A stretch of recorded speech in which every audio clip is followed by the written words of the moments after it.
Welcome to Tanakh Talk. I am your host, William Hall, broadcasting live from Kingsland, Texas, USA, with another episode, new episodes of Ask William. This is where you get to call in and chit-chat with me and tell me if you have any Bible questions, or you just want to call in and say, hey, what's up, everybody? Good to be back. So, anyway, I don't have a leading topic for today. However, a couple things we can go and discuss. So, several people have asked me to consider doing this show on a regular basis.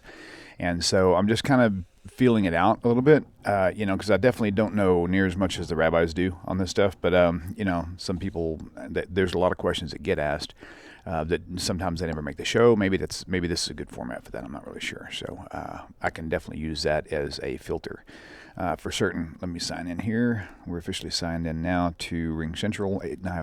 Phone number will be on your screen momentarily. And there you go. I'll leave that up on your screen for a while. Okay, so 855-95-BIBLE is how you're going to remember it. 855-952-4253. And I will get your, let me stop this music. First and foremost, give me 1 second.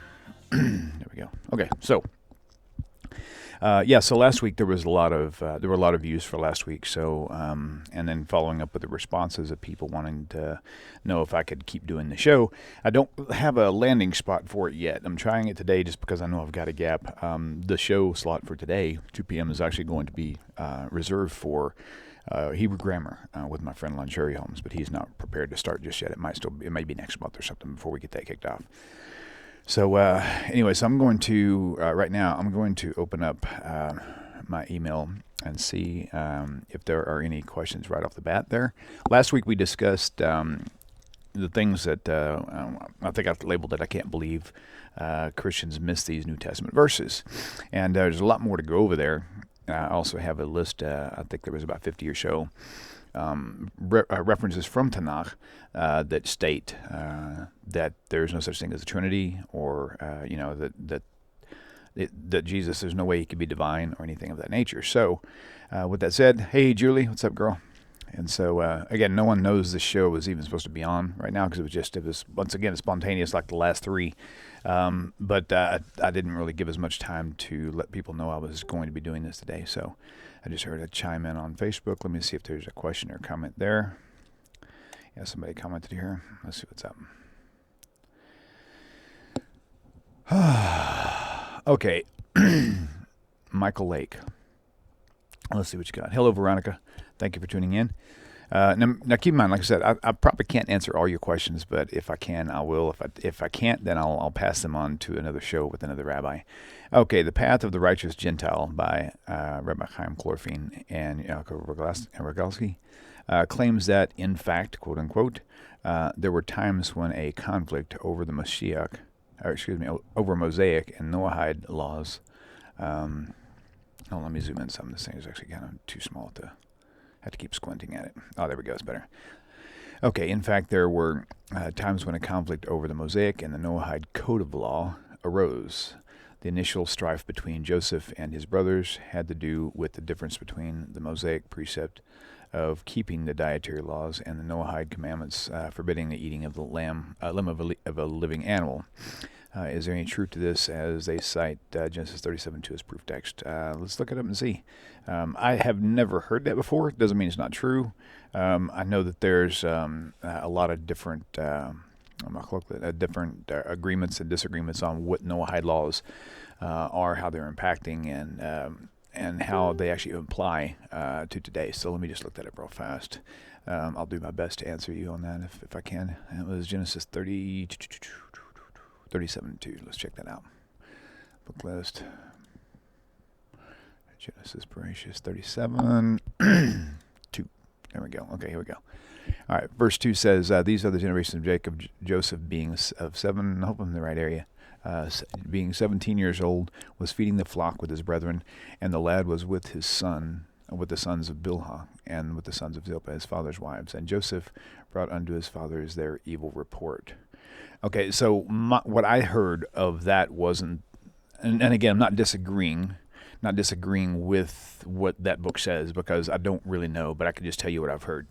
What I heard was that the whole storyline was that they were the evil report wasn't that they were torturing animals in that sense of eating a live animal, whatever the case may be, but it was the fact that they were eating them at all. They weren't supposed to be eating of the animals. They were only supposed to be flocking, hurting them. That's all I've got on that, man. I haven't heard. That's an interesting thing to look into, though, for sure. I will definitely take a peek at that and see if there's anything else to that. So, and as long as I've got your question right, then that would be a quick answer for you on that.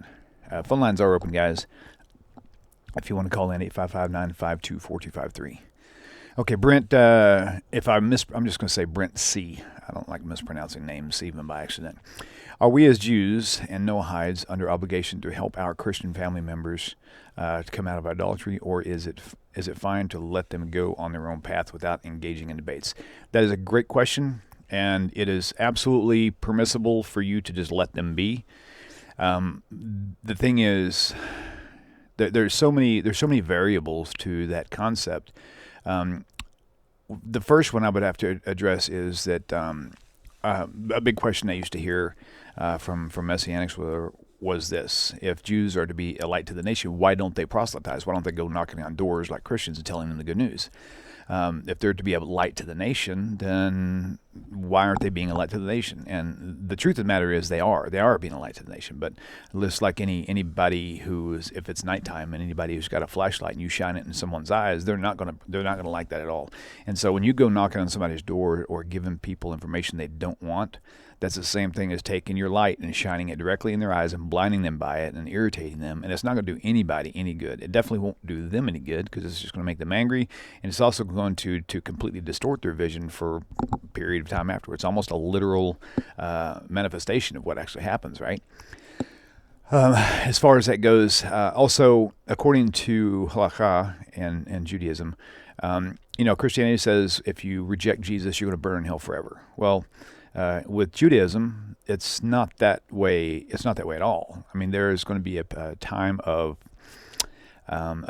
purity or purification period, which you could consider the lake of fire or whatever the case may be. But because hell doesn't exist in Judaism like it does in Christianity. It's not the same thing. But there is at time a maximum of 11 months, and they come up with that in the Talmud, and the Mishnah and the Gomorrah discusses things like that. I don't know where, but I know it's in there. We've mentioned it numerous times actually I haven't. Rabbis have mentioned it numerous times on the shows.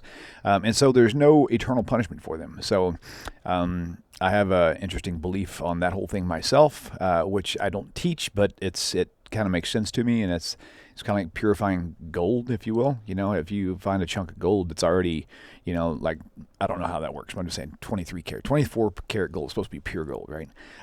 18 karat gold, not so pure, still got some mixture of stuff in it. So the way you purify it is you put it under intense fire, and that fire purifies it, and you keep that gold boiling until all the dross comes, like all of it. Scoop it off, throw it out, and let it keep going, more dross comes out. You leave it in there until no more dross comes out. And my understanding of the whole process of this is very similar to that with every person. I'm thinking even the Jewish people, so there's a period of purification, and if they've got the laws and those laws are keeping them more pure, if there is any level of purification for them, it's going to be like the blink of an eye, because they're pretty much already there. Now, somebody who's in idolatry is going to have a lot of impurities, spiritual impurities. Okay, so you kind of see where I'm going with this. And so with that said, that's why I said there's no critical, oh my God, I'm never going to see my mom and dad again, because of idolatry, or whatever the case may be. But it's just not that way in Judaism. So letting them be on their own there's nothing that's actually that's the right thing to do. Now, it's not prohibited for you to go to them because you care about them. But you might not see too much fruition from it, but you could plant the seed and then walk away and let them return to you if you wanted to. My advice would be to, anytime you have an opportunity, if they already know how you feel, if they already know where you stand, for example, and you're going to visit them, whenever that time is, birthday, Thanksgiving, whatever, and you know that they're saying things to you on purpose to try to point their Jesus back at you, then by all means, I would respond in a very clever, kind and clever way to stimulate a conversation. That's exactly what I would do. But if they don't respond, or if they don't take it well, then just drop it. So the idea of Judaism is this: unless you are in the line of counter-missionary work, which is like Rabbi Singer, like myself, like a lot of the other rabbis we have here. If you're just trying to live life, there's no reason for you to bring anything up to anybody. If they come to you and ask you, then that's definitely an opportunity to sit down with them, because if they're asking you, they're at least curious. Or if they're trying to just be provocative altogether, you will probably be able to know that and kind of fizzle out of that conversation. So that's my answer there. Okay, Veronica Port, question. Do you think that and I'm not ignoring YouTube, I just don't have YouTube comments up. I will check that out here in just a minute.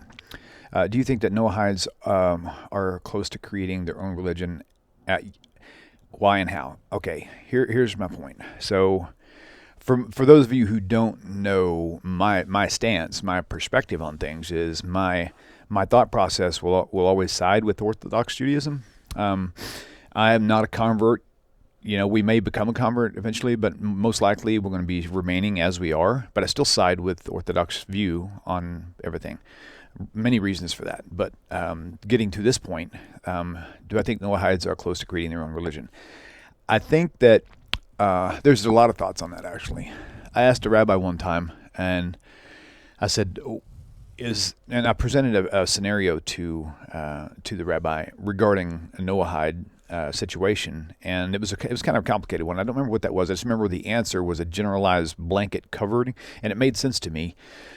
He said that they're really, up until recently, last 50 years or whatever the case may be, there hasn't been an outpouring of Noahides showing up everywhere at these synagogues and stuff, like wanting to know what to do, because they just weren't there. Maybe it's social media, whatever the case may be. And also back in ancient times, and the ages of the sages, if you will, and the actual Torah life, you had converts were there. You could see that throughout several locations where the people had converted to Judaism out of fear of Hashem. And so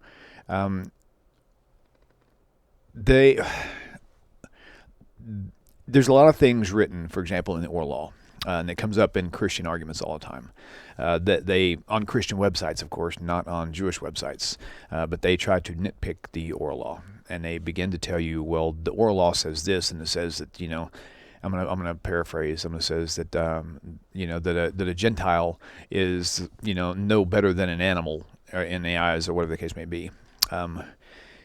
My historical research, I'll use that term lightly, exposure maybe, on how the non-Jews were back in the day. They were very much against Jewish people, period.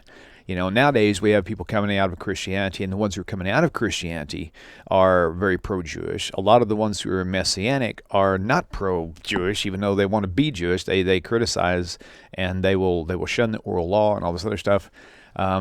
Christians, most of Christians will say they're pro-Israel, and I believe they are, but I don't think they're pro-Jewish. So, and I say that it may sound like a little tricky little statement there, but they're pro-Israel, but I don't believe they're pro-Jewish. I've actually talked to a handful of them who seem to be very heavy advocates of the very supportive of Israel. And upon speaking with them about and getting engaged with them on Judaism in general, they turn very bitter and get very kind of hostile in their conversation. So they like the idea of land of Israel, and they like the historic idea of of God and this other stuff, but they get really, really personal when it comes to the other stuff. So going back to the Noahide thing. So what's happening is, because there's so many different levels of advice from different rabbis, from different walks, there's not really just one answer. If there was just one answer and all the rabbis agreed on this one answer on every situation, then there would be no room for argument, so to speak. But because there's so many variances, between how Reform views it, how Conservative views it, and even differences in different Orthodox rabbis, depending on what synagogue you go to and who your rabbi is and who is trained under. They'll have a slightly different spin on, to what level can a non-Jew keep Shabbat? Can he keep Shabbat at all? That sort of a thing. So, and so what's happening is, I think there are a lot of teachers who are coming up as teachers, right, on social media, and they're using the internet to establish their teachings and things of that nature. And I'm trying to say that as respectful as possible. And they are pushing their own view agenda. And so, in essence, what's happening is it's going to end up with having a lot of different issues, and I call them issues specifically because I've seen several circles. Caller, I'm with you. Just give me just a few minutes to finish this up, and I'll get right with you. Okay, sit tight. So there's a lot of arguments going on in the Noahide world right now.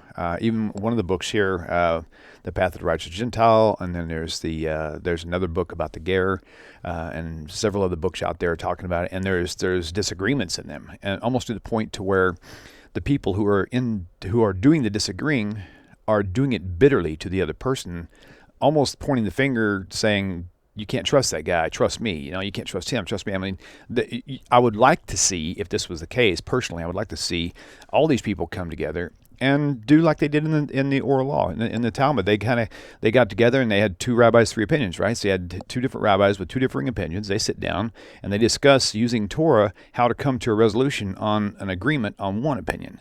And realistically, that's kind of what needs to happen with this whole Noahide movement. But the problem is that these people, some of the people who are leading these Ger Noahide movements, are doing it in such a bitter way. I don't think they want to consider anybody else's viewpoints on it, and that's not with everyone. I'm just saying, the one I do know, at least one, maybe two different sects of Noahide movements where they're very, very much, they don't want to intermix, they don't want to intermingle, they want to keep everybody to themselves, and it's tough. It's tough, So, I mean, even my view on the Noahide is probably not the same as a lot of people, but I don't think, in a general sense of things, I don't have any plans on going out teaching Noahides without the advice of my rabbis, and so I can advise them correctly. That's the whole point. So, so I think I covered the why and the how. I'm pretty sure anyway. So if I didn't, feel free, Veronica, to re-clarify your question there. And so I'm going to go take this caller. Caller, welcome to the show. You're live on the air. How are you? Hi, good. My name is Samuel, and I'm calling from Rialto. And my question is, I had a question about the New Testament. Okay. There's a scripture in Matthew that says that a good tree cannot produce bad fruit, right? Or the opposite. How is it then that never in history has there been so many dead and blood shed since the New Testament came out? Mm-hmm. Yeah, that's how, even using that verse, that how can a good tree bear bad fruit? Right. Gotcha. Okay. You can go ahead and hang up, and I'll do my best to answer your question for you. Okay. Thanks. Thank you very much. Okay, you bet. Caller, sit tight. I'm fixing to answer a question. Just hang tight, and I'll get back to you shortly. Okay. Thanks. Okay, so how can a good tree bear bad fruit, and how can a bad tree bear good fruit? And specifically drawing in the whole idea of so many Jews and all this other stuff that had been murdered over the time, and in New Testament time, a lot of things done in the name of Jesus and in the name of the New Testament. Now, if I was a Christian, this is how I would answer that. If I was Christian, which I'm not, I used to be, I don't believe in the New Testament at all anymore. I mean, that's where I stand. I'm strictly Old Testament guy right now. So, but if I were a Christian, and I was in the past, many of you don't know, but I was a Christian teacher for a long time, son of a Messianic rabbi, grandson of a Baptist preacher, uncles, brothers, all in the ministry, right? So if I was still in the ministry, I would say it's not fair to use that verse regarding an issue that's closely related to war. meaning that they thought they were fighting for a good cause, supposedly, and this was something that had to happen. And so you could almost compare this to wars in the Hebrew Scriptures and say, well, how can a good tree bear bad fruit from the Old Testament, right? And so how is it that God can command war and the death of so many people who don't follow him because they're other nations or pagan nations, So it's really, I guess you could say, it's kind of not it's one of those things where I don't believe or accept anything the New Testament has done, especially when it comes to hurting other people in general, no matter what level. But I don't know exactly how connected that verse would be, because what they did was not bad fruit in their eyes, right? And that's kind of who they're talking to. It's a pep talk for that group of people. Okay, so and that's kind of where I stand on that. So that's a very general answer, but I think that kind of covers the perspective that I was trying to express to you. So, okay, I've got someone online right now. Looks like Paul Garcia. I had you stored up in the phone lines for some reason. There you go. How are you? Welcome. Yeah, this is Paul from San Antonio, Texas. Paul, welcome back. Welcome back. What's the question for you? Well, I wanted to touch again about the NOAHIDE situation. Okay. Like you're saying, there's different rabbis saying different things. Mm-hmm. Right. And I would like to bring up something that's kind of touchy, but I mean, it's a good example. Okay. I don't know if you're familiar with this. I'm pretty sure you are. Titos, his nephew, Targum Onkelos, in the Talmud says that before he converted to Judaism, he went and consoled a sorcerer, and he was able to bring Balaam, and he got to speak with Balaam, and then he got to speak with JC, supposedly. Who was the second person? Well, what? JC. Oh, okay, gotcha. Okay, go ahead. Okay, and Balaam said to stay away from the Jewish people, but JC said that to be kind to them and to do kindness upon them. So, well, what I'm trying to get at, a lot of the rabbis, well, not a lot, but some say that a Gentile is not obligated to follow, to consult sorcery, but a Jewish person is commanded not to do these things. But I say if you're a Noahide that accept the seven, that you should stay away from this altogether. Yeah, absolutely. That's my even if right. somebody tells you it's okay right. because you're a Gentile. Right. You know what I'm saying? Yeah. So I this feel is this. what I'm saying about the problems that you're saying that arise with the different teachings and the different interpretations of the. Right. Well, I know. I don't know if you're familiar with that story from the Talmud. I don't know. No, but it does ring. It does ring true in the same essence of the story of King Saul. So a very same situation happened there, So it's definitely legit. Now I don't, it's whether it was really Jesus or whether it was either way. It was nice. If that was true, it's nice that Jesus was nice about it.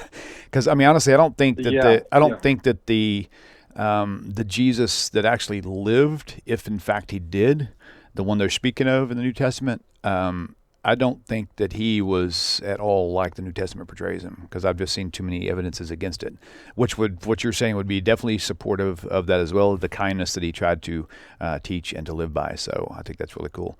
Okay, cool. Yeah, Paul, thank you for calling in. I'm going to probably comment a little bit more. You bet. Okay. You bet. Thank you. Thank you. Okay, so that's another thing. So now the one thing that the rabbis do agree on, I think, on the sense of things is the seven Noahide laws. They're categories of laws. They're not individual laws. So for those who are just tuning in to this idea for the first time, you've been told the 613 laws are actually for the Jews and 7 laws are for the Gentiles, but it's not like that exactly. It's actually more like 70 to 80 laws roughly, and I think because because I don't know if it was 70, 75, 80, 85.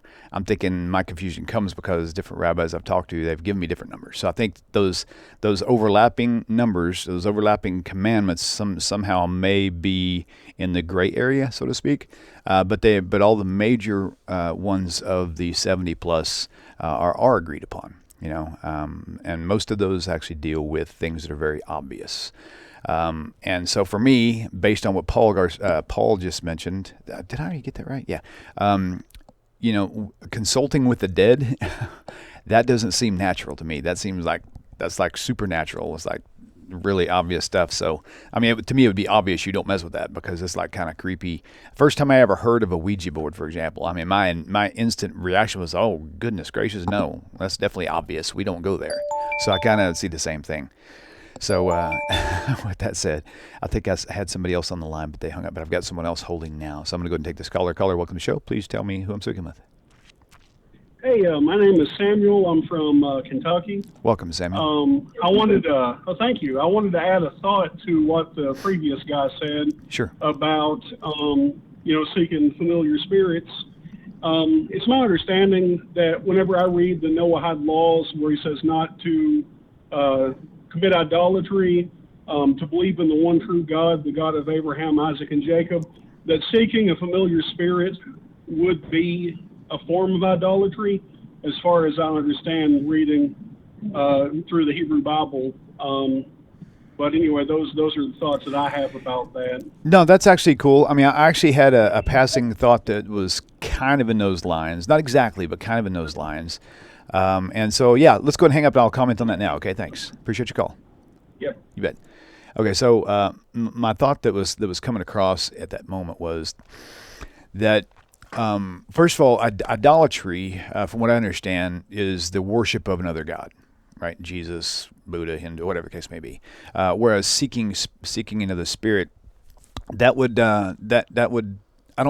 I wouldn't necessarily classify that as idolatry, but I definitely would classify that as something outside of putting your full trust in Hashem for answers, if you want to look at it that way, but not as necessarily worship, for example. I've known a couple people in the past. One of them actually attended my dad's Messianic church / synagogue, whatever you want to call it.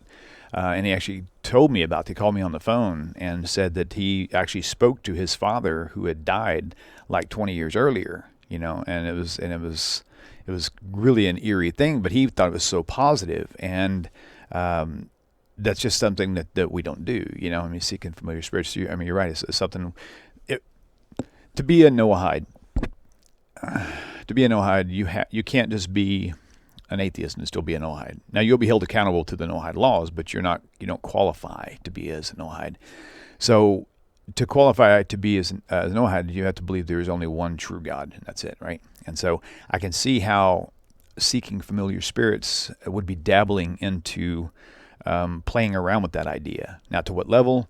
I think it depends on the situation, but either way, I totally agree with all of you guys that that's something that NOAHIDEs definitely shouldn't do. But that's, again, it's opinion. I haven't studied that out.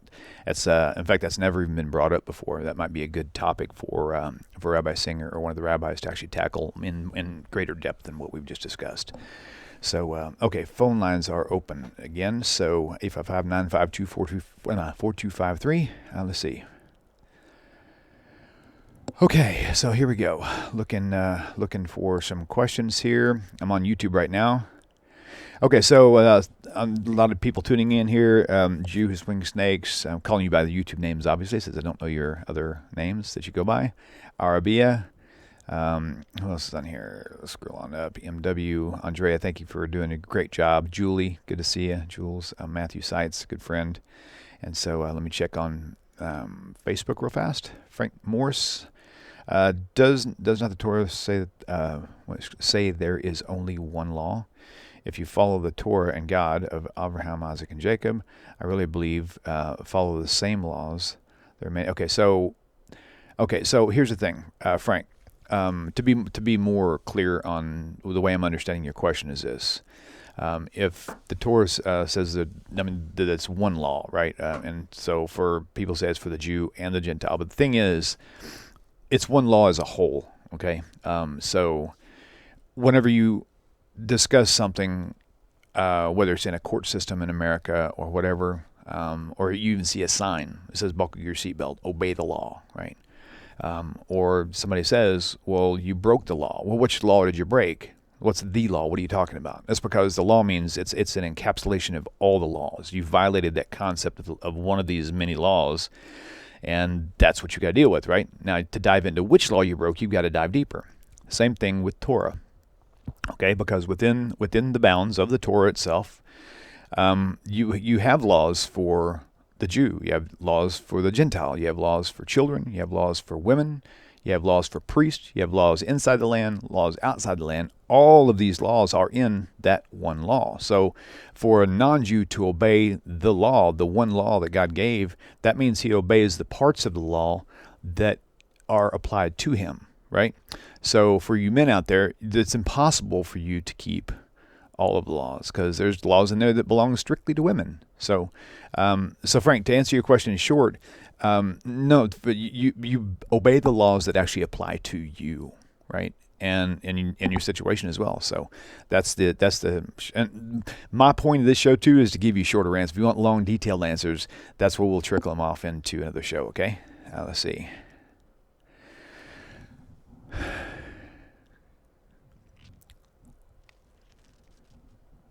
Okay, here we go. All right, Michael Lake.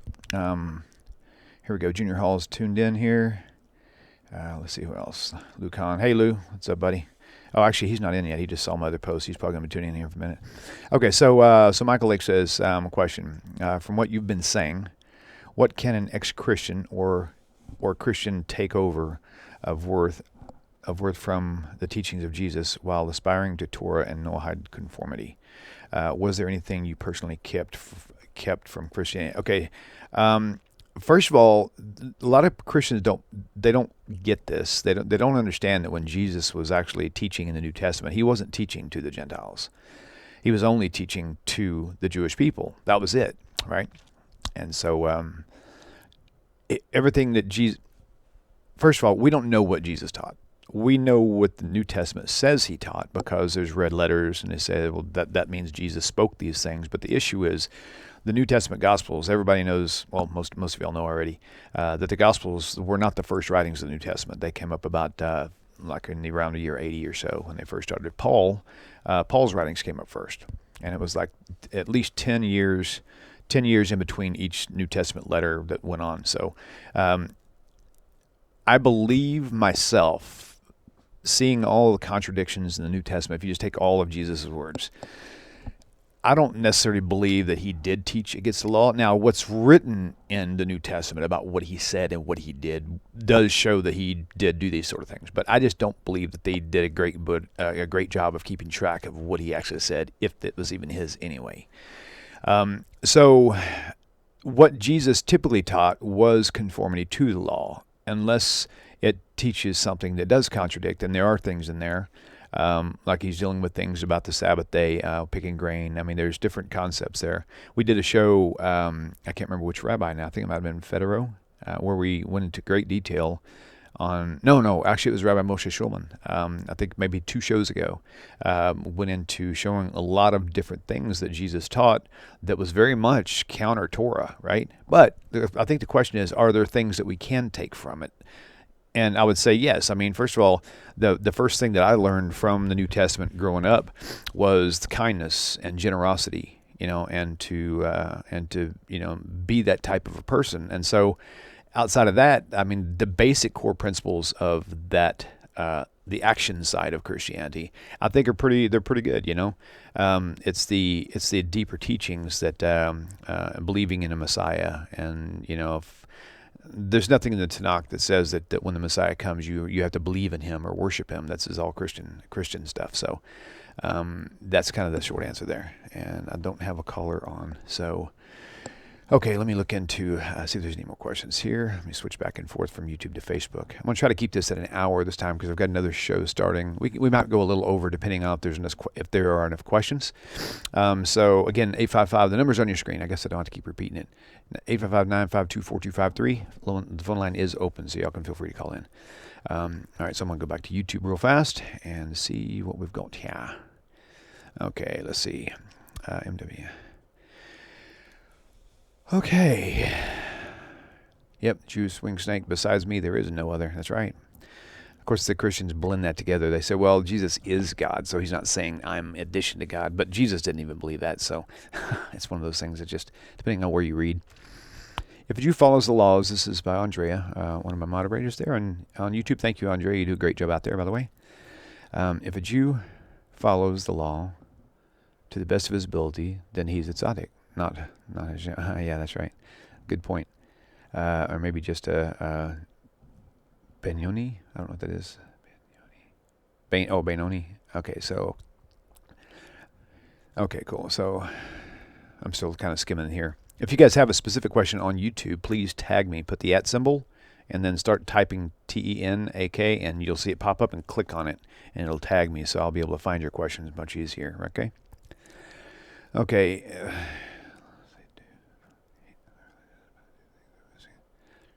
Yeah. Okay. So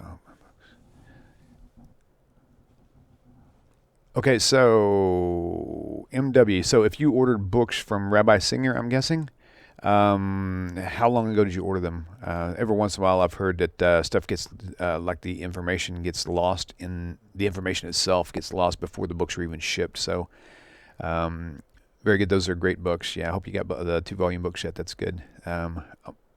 So if you haven't received them, it's been a while. I know all of our mail around here, because of the COVID-19, has been delayed a lot. I mean, like, for example, when we buy Amazon Prime things, it's supposed to be here, like it's a 1-day shipping. It still takes 2 weeks to get here because of that. So it could be something like that.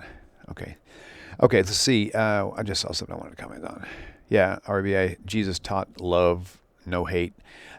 Agreed. I mean, there's a questionable place where it says for those who do not bow before me, to bring them here and actually slay them before me. Now he was speaking kind of not. I don't think he was speaking literal, but I think he kind of was, because he was dealing with destroying their spirit. You know what I mean? If they're not willing to serve, but see, even Hashem's not that way. I mean, because when the time comes and Messiah does come for the first and only time, the entire world will know it. There won't need, as Rabbi Singer said earlier, no need for a Sanhedrin or to check his genealogy. It won't even matter. I mean, it does matter, but it won't at the time, because the whole entire world. That's why we know, one of the other reasons why we know Jesus was not the Messiah, because the prophecy states that everyone will know, from the least to the greatest of them. So, I forgot where I was going with that. I don't even know. Okay, let's see. Okay, good. I had no. Okay, gotcha. You order them direct from Toby. Okay, you know what I'm going to do? I will send. Let me see. Do me a favor. Send me an email, and in the memo, just send it to tanaktalk@gmail.com. I'm speaking to MW. Send me an email, and in the memo, just put this ordered books from Tovia. And that way I know what your email is about, and then I will forward your email to him in case he just got swamped and somehow they slipped through his fingers. So either way, you'll get them soon. There's no doubt about that. Okay, cool. All right, let's see. I'm going to toggle back and forth.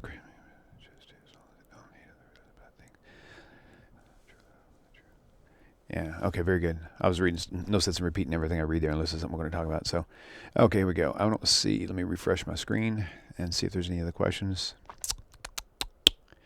Okay, I don't see any other questions, guys. So if y'all want to continue the show, feel free to ring in. Again, 855-952-4253, the number's on your screen, and we'll certainly continue if you're interested. Again, this is kind of like on the fly again. I'm going to find a landing for the show. I just don't know what spot it's going to fall in yet, because I've got other shows that I have priority over this one. I'm only using this as a filler because I know people, I see a lot of comments, people who were sad because they missed the show. They can never tune in live, and they oftentimes have issues going on to pre-recorded stuff. So just trying to make this as another resource for you guys. All right, let's see what we're going to here. I could actually check. I'll tell you what I'll do is I'll check my email. Let's see. I'm not sure I understand that. I'm sure this is Jewish swing snakes. I'm sure if Moses was given a bacon, lettuce, and tomato sandwich, it would have been kosher. So maybe you mean it would have been turkey bacon. Oh, yeah, exactly. Andrea, same here. I eat turkey bacon as well. Thank you, Jewish swing snakes. I appreciate that. It's very kind of you to say. And but I do need questions to fuel this machine. So if you've got questions, be sure to call in or write your questions, but tag me in the chat down here. And meanwhile, I'm going to open up my email real fast. My nose is tickling for some reason. And let's see what kind of, let's go to Gmail. And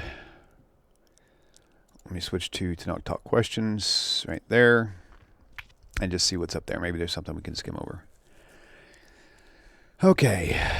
Let's see. Video. Don't really watch videos. Okay, let's see. Okay, here we go. This is something probably out of my pay grade. But I sure don't mind reading it and seeing what we can make of it if this thing will open. I'm going to read this out loud best I can anyway, so unless it just looks like it's going off course, then I'll let you guys. Okay, so I know it was taught.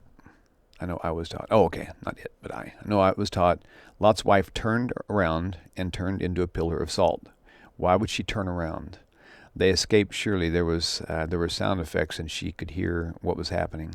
It feels like there's a lot missing from the story. I'm not too pleased with Lot offering his daughters either.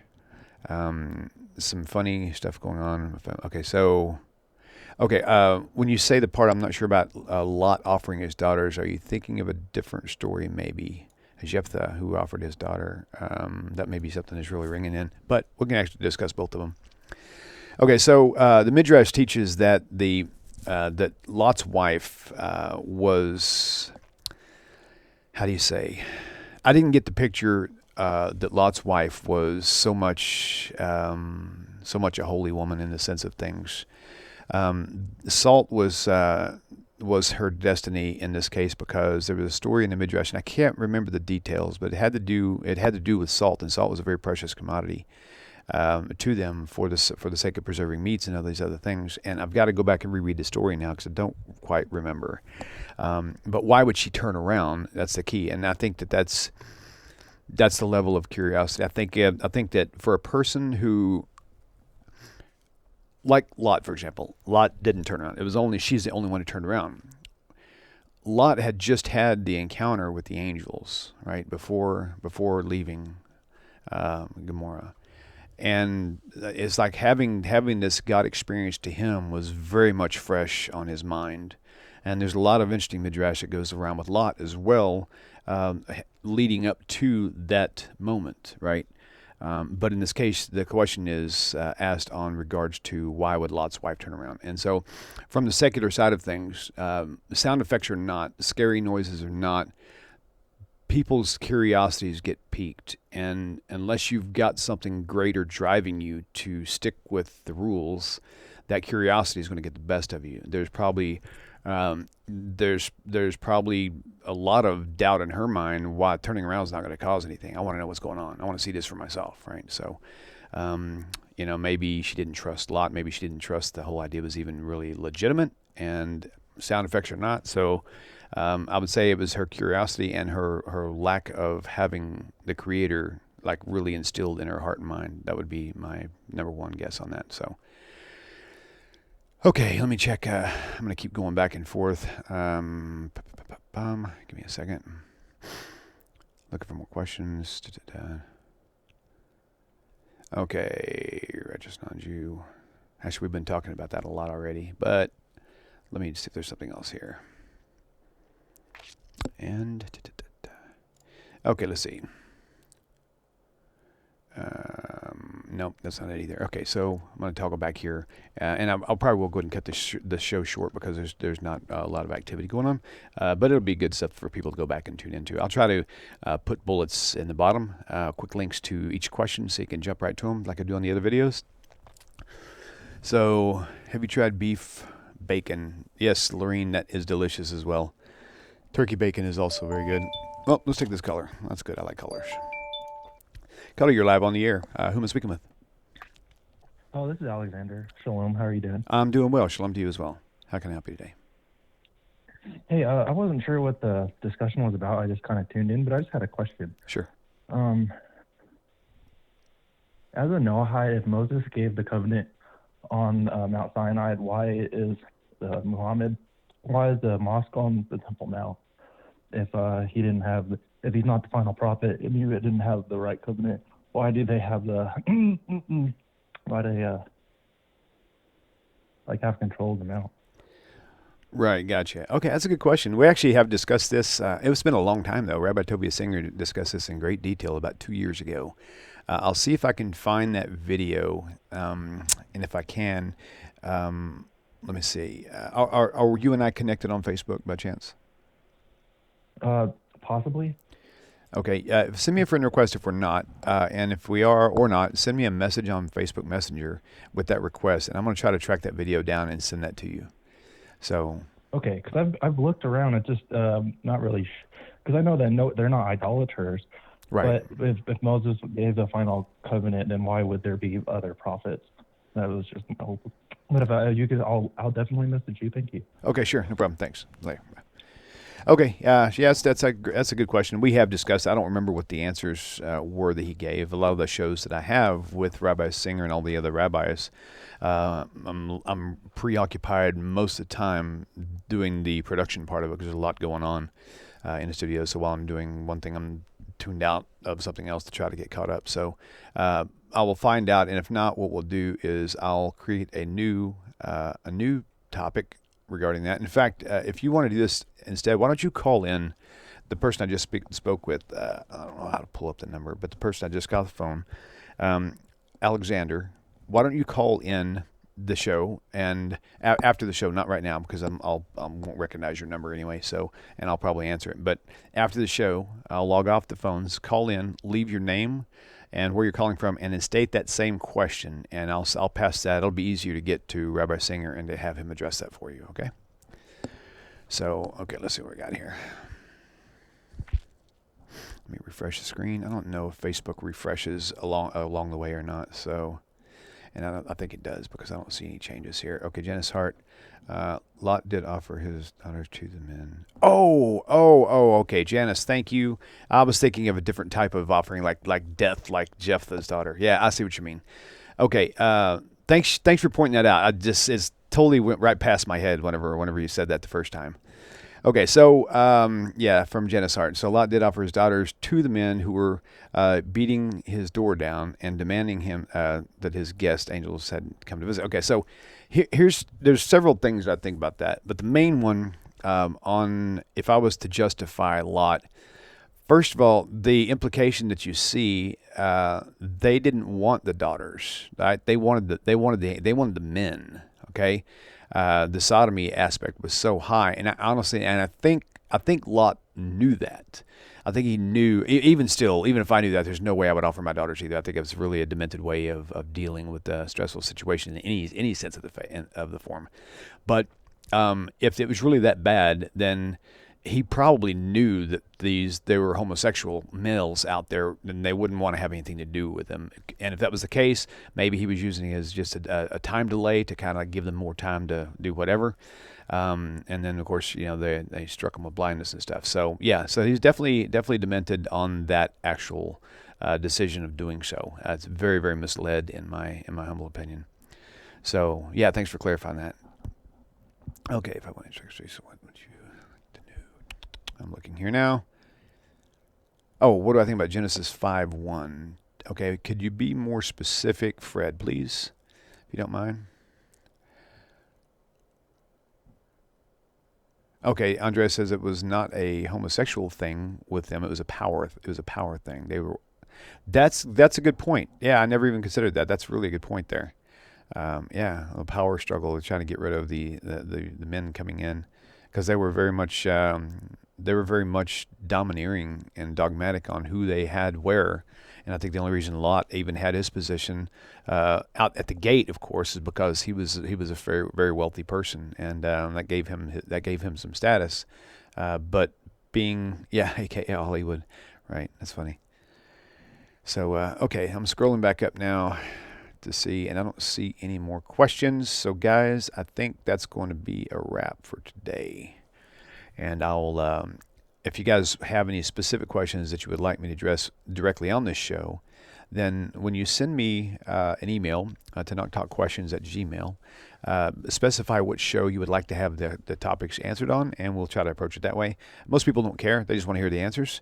I'm saying you'll get a much more educated answer probably from the rabbis than you would me. Again, this is kind of more of a filler. So, okay. Oh, and I didn't look up Genesis 5. I'm sorry. Let me just see, because I may not have any answer for that one either, because that was, let's see, go back here.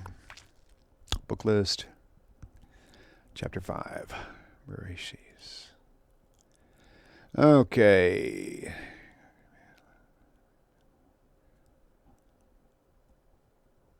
5, what verse was it specifically referring to? 1 through 5, okay.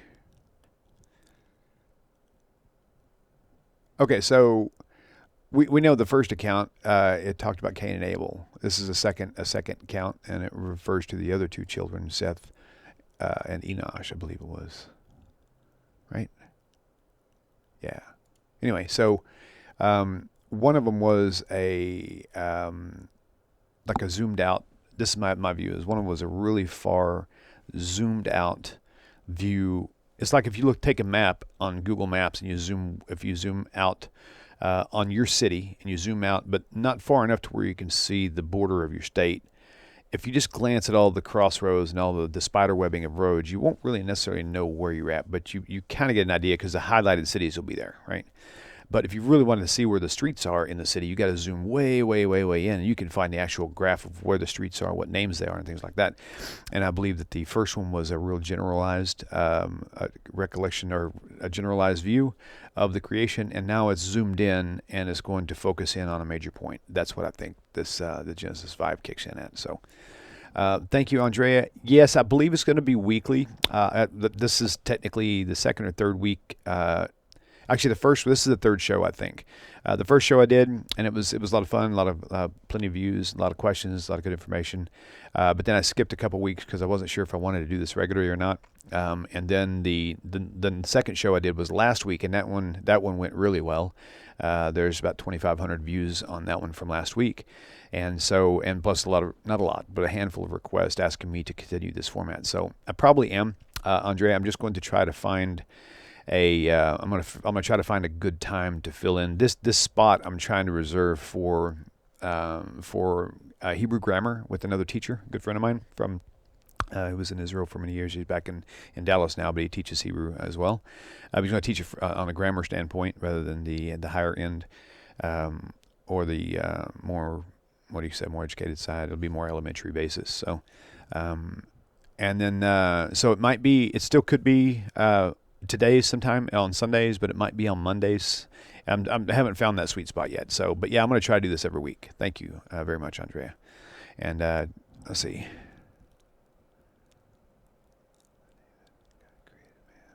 Yeah, I think it's still, Fred, just again a zoomed in view. Like you have one zoomed out view to kind of show you're in Texas, and then you have a zoomed in view showing you're in Austin, Texas, and here are all the people in it, or here are the greater details. I'm guessing. I mean, there's probably more. I mean, I've learned a lot more about it over the years, but a lot of the stuff I don't really remember. Only the stuff that enticed my brain is probably what I'm recalling mostly. So, okay, one more check on Facebook to see. Shalom, Jody. Okay, Michael Lake says, I have pastor friends who are obsessed with praying in tongues, not the language kind, of course. Am I right in assuming a real Jew would never pray in such a way out of respect for God? So, praying in tongues is not something that Judaism would see as kosher at all, you know? And ironically enough, the way Christians view the speaking in tongues that the New Testament is actually educating on, I don't think they even understand it. I think they got into this babble. I'm using babble from the Tower of Babel, of course, but they get into this babbling of strange tongues. They call it only the angels know.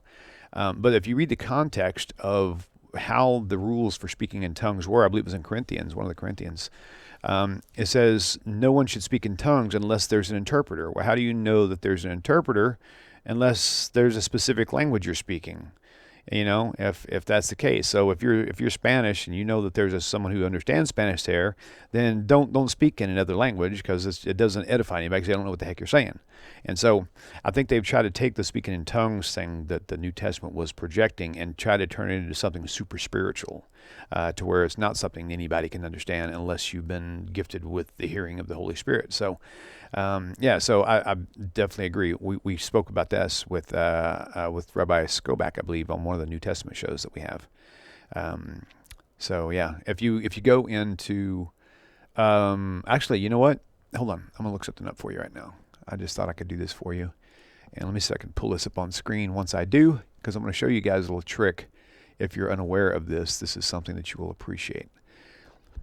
Let me open another tab first, and let's pull up YouTube, and let's go like this right here. So let me switch screens here for a minute, and I wonder if I can put this up full screen. Yeah, I bet I can. Here's what I'm gonna do. Okay. Oh, that's not the right one. It's not the remote desktop presenter, is it? It's the wrong one. Here, 1 second. I am getting there. Don't worry. I'm going to show you a little trick on how to search things on YouTube much easier. Oh, I know. I got to move this down. It's on the wrong monitor. Okay, so let's put this down here like this right there. Okay, now I'm going to scoot this over to here. All right, and now let's see what we got here. Okay, so whenever you're searching for something on YouTube, doesn't matter where it is, if you know for a fact Rabbi Singer did something on the topic, all you have to do is click into here in the search window and type in tongues, like tongues of fire, for example, and I'm going to put Tovia Singer, and just see what happens. Okay, there we go. All right, here we go. Here's one right here. Speaking in tongues, is it legit? Rabbi Tovia Singer did this. This is this is a long time ago. Okay, so that was 3 years ago. Okay, here's another one. How do Christians speak in tongues? Rabbi Tovia Singer once again, right? And so this is the one you want right here, because this is actually a snippet of this video, I'm pretty sure. So if you click on this video, it's the one topic bang of how do Christians speak in tongues, and he goes into a lot of great detail on that. So that's a really great resource. Remember, anytime you have a question, just go up here and search it, whatever. You could say sacred name, for example, and I'm going to say Tanakh Talk, right? And then you've got this up here. Here we go. See, it automatically pulls up Tanakh, all these Tanakh Talk shows. Can I speak the sacred name of God? Right, Isaiah 3, Forbidden Chapter. Okay, now here's a video here. I'm gonna go on something. Good golly, that's a 3.5 hour video. Wow. Okay, so, oh yeah, here we go. Also, sacred name usage. There you go. It is actually some of the videos that you search for, they won't have necessarily. They won't necessarily have the thing that you're looking for in the title, but if you click in it somewhere else, like here. See, this doesn't say. This just says. Why did rabbis lie about Daniel 9? However, it's got, it pulled it up on the list somehow. So I'm just going to go in here and see what if you scroll down, let me find out where it's at here. If you scroll down somewhere, where did it go? There's a video description area, right? Oh, here it is. It says show more right there. Okay, so let me zoom in so you can see this better. I'm going to kind of scroll on up here. Okay, so now you can see all these blue time markers here. So if sacred name is in here, sometimes it'll show up in a subtitle, meaning it doesn't always have to be there. But likewise, if you find it and you go in here and you see this, all you have to do is click on one of these blue links and it'll take you right to that spot in the video. So this wasn't the actual video I was looking for, but it does give you a really good example of how to use the YouTube channel. So, okay, let me go back here and switch screens again. Bear with me. Okay, good. All right, so where are we at on time? Oh, it's actually been an hour anyway. So it's been a full show. I mean, we can go a little bit longer if we want to, but that's definitely filled it up. So I'm looking again. Let me refresh the screen one more time. And then I'm going to check YouTube, and then we'll call it.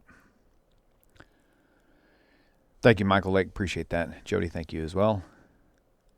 And let's go to YouTube now. Okay, scrolling down. And I believe... Yep, that's it. All right, guys.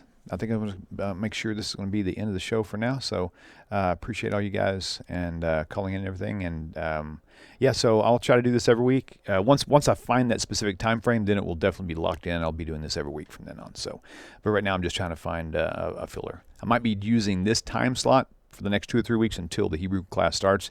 We'll see how that goes. Okay, Jeff Stewart, thank you for tuning in as well. Fred Rawls, Thanaboon. I don't know if I said that right. Whatever. Okay, so there you go, guys. Thanks again. Appreciate you guys. Peace. Oh, yeah. Hold on. I forgot to tell you about the books again. I have to do this on every show. It's very important. Let me go there real fast. Okay, so these books, counter-missionary books, right? So come on, get off there. Are on your screen now. Very good. Let me get rid of my ugly mugshot there. And 1 second, where did my thing go? There it is right there. Close that off. Okay, so Rabbi Tovia Singer's Let's Get Biblical 2-volume book set. You can get it at outreachjudaism.org, or you can find them on Amazon. You can find all these on Amazon. Judaism and Christianity: A Contrast by Rabbi Stuart Federer. You can find this one at whatjewsbelieve.org or Amazon. Revealing Matthew's Secrets by Jason LaCrosse. And these two will be on Amazon. And then Leaving Jesus by James Wood Jr. All these are fantastic resources, and if you don't have them, they're great reads, and they're pretty easy reads as well. So once again, appreciate you guys. Peace.